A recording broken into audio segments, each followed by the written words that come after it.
Do you trust me? And more importantly, do you trust yourself? My name's Tim Sarantonio. I've been in the nonprofit sector since 2008 when I joined as a grant writer. I wasn't a grant writer very long. I like to say that you haven't been a real nonprofit leader unless you've lived through some sort of cataclysmic event. So maybe fortunately or unfortunately for us, we've had a lot of those. And that gets to the heart of what I'm trying to build with the generosity spectrum. After working both as a nonprofit leader and in the nonprofit technology space for nearly 2 decades, there's a few core truths that I've learned that ultimately connect to the biggest currency that we need to hold on to, which is trust.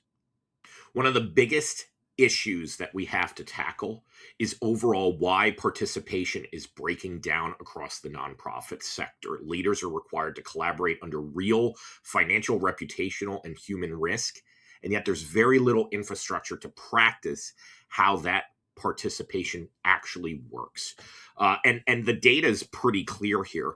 90% of nonprofit leaders, according to Center for Effective Philanthropy in a study last year, feel that their organizations are being affected by burnout at the leadership level. There's been some other research in just across the board how decisions are made, because many nonprofits have board members who are coming from the for-profit world or maybe even the government side of things. And the reality is that the meetings themselves are ineffective. Harvard Business Review has been studying this, and too much time is being wasted in circular discussions. And these things have real world impact. It not only leads to slower executive decision making, but also turnover. Board Source found that we're actually seeing a consistent rate of about 20% executive turnover in a nonprofit sector where 97% of the organizations are making under $5 million annually.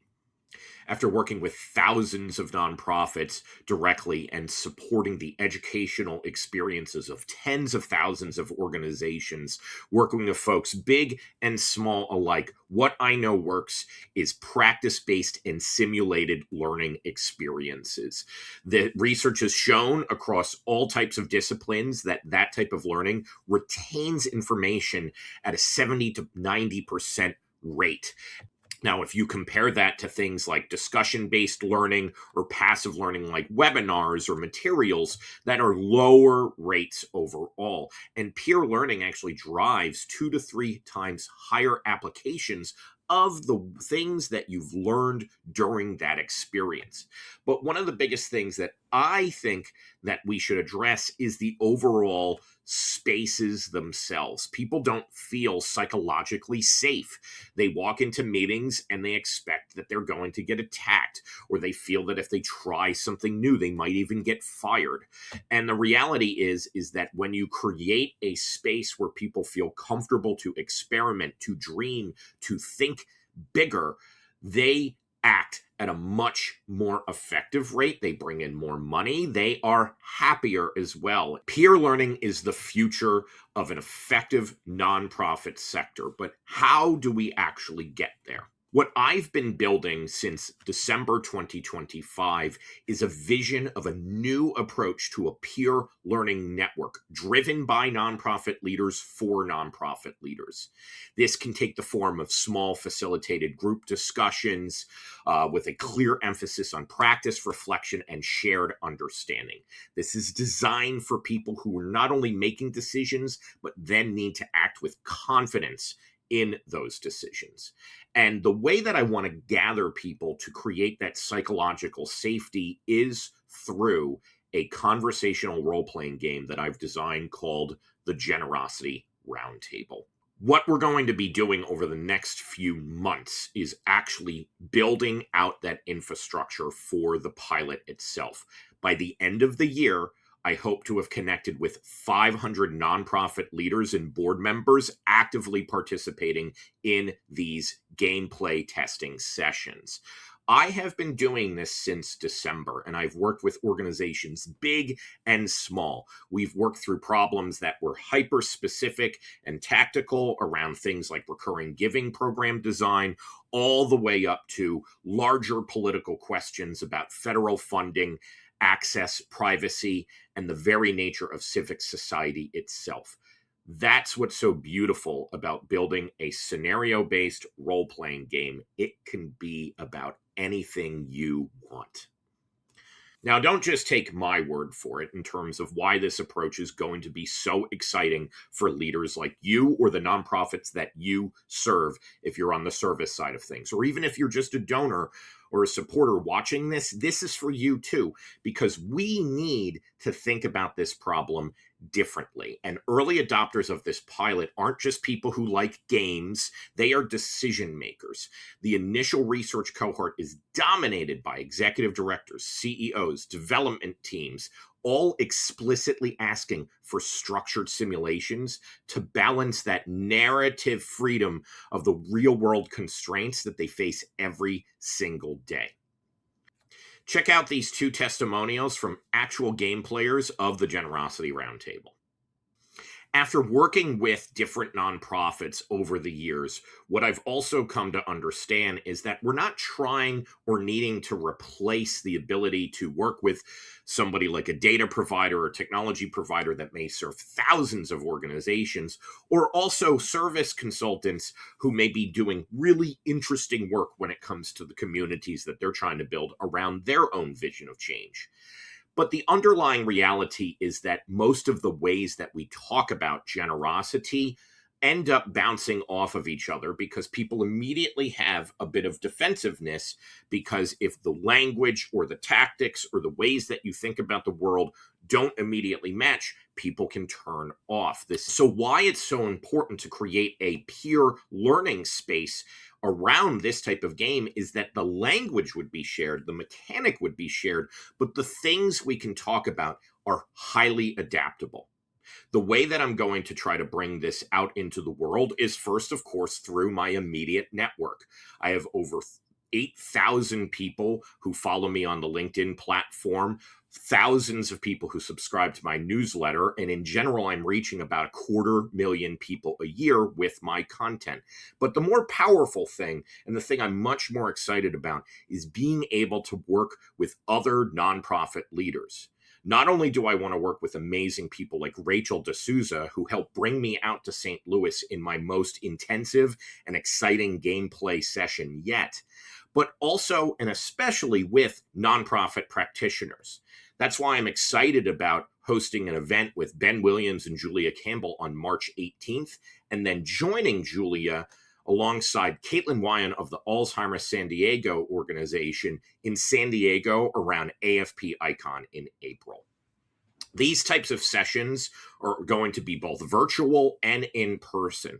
But the practical reality is that these things cost time, talent, and treasure. And so that's what I'm looking from you. The way that you can help the pilot is threefold. If you're interested in what I'm talking about and want to learn more, please check out either my YouTube channel that has overviews of the gameplay, or you can check out the upcoming events that I just mentioned. There's also going to be a special live stream on St. Patrick's Day to give a bit of a public preview of this work.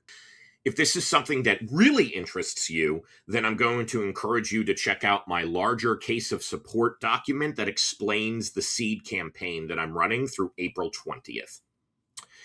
The seed campaign is going to help underwrite the initial costs to make sure that this can be free from any pressures to monetize it immediately or be beholden to some sponsorship deliverables. These are things that I know how to negotiate, but I would much rather be spending my time on actual gameplay. I'm going to be honest, anytime that I felt sad during this process, the reality is that the moment I started working on the game and improving the game, I got a lot happier, and it's also made it so much stronger. And that's the ultimate vision here. By the end of the year, there's been some stabilization through either philanthropic support or potentially monetizing workshops, monetizing the game itself. But at the end of the day, where the real excitement could come is through philanthropy. That's why I've partnered with the Connect Center in Cohoes, New York, a 501c3 nonprofit.